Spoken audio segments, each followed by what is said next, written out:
Movie summary: The Ring 2, 2005. Jake Pierce is currently experiencing the seventh day following his viewing of the cursed videotape. Feeling desperate, he requests his friend Emily to watch the videotape. Emily taught that they are there to have some fun, not to watch a scary movie. After they kiss, Emily starts watching the videotape. Jake then enters the kitchen. Jake suddenly saw a dark liquid seeping out from under the kitchen door. He hurried to the living room, where he found Emily covering her eyes with her hands while watching the tape. Samara comes out of the TV screen and destroys Jake. Rachel Keller, a newspaper reporter, along with her son Aidan, has relocated to the quaint town of Astoria, Oregon, seeking solace from the harrowing experiences they endured in Seattle. At their new home, Rachel prepares dinner. Rachel explains to Aidan that calling her mommy instead of Rachel will not kill him, but Aidan says he likes to call her Rachel. Rachel is currently employed at the Daily Astorian, a local newspaper.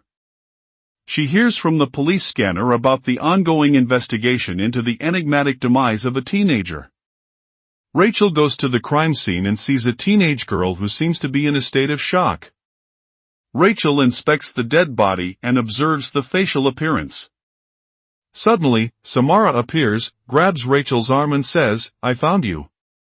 Rachel unlawfully enters Jake's residence, retrieves the videotape, and destroys it through burning. In a dream, Aidan wakes up and finds that the television is open. Aidan tries to turn it off, but he can't. Samara then grabs Aidan's neck and tries to pull him inside the television. In a restroom, Aidan opens a faucet but there is no water. Aidan opens another faucet, again, there is no water. While Aidan is looking at the mirror, Samara appears at his back.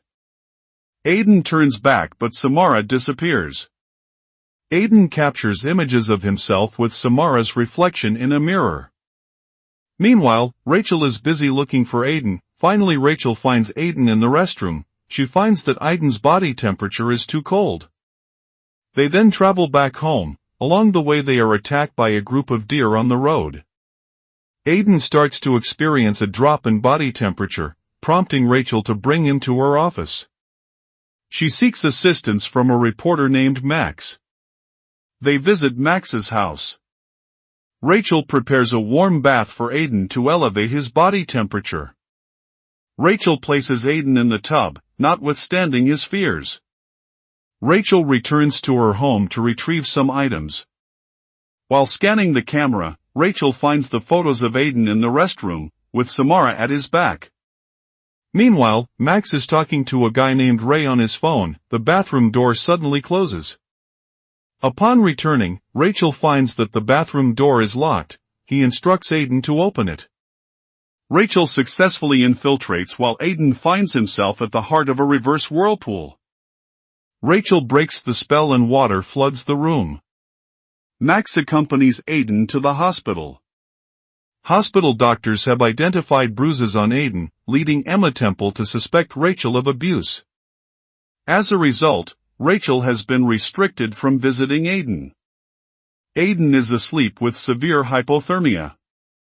Before leaving the hospital, Rachel whispers to Aidan, "You can't have him, Samara.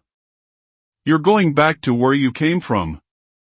Rachel visits the Washington State Department of Adoption.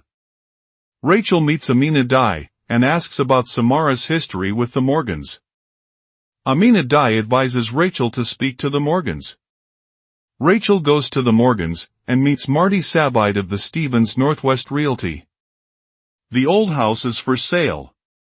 Meanwhile, in the hospital, when Dr. Emma Temple asks Aidan about how he's feeling, Aidan answers, "Where's my mommy?" Aidan also tells Dr. Temple that he wants to go home to his mommy.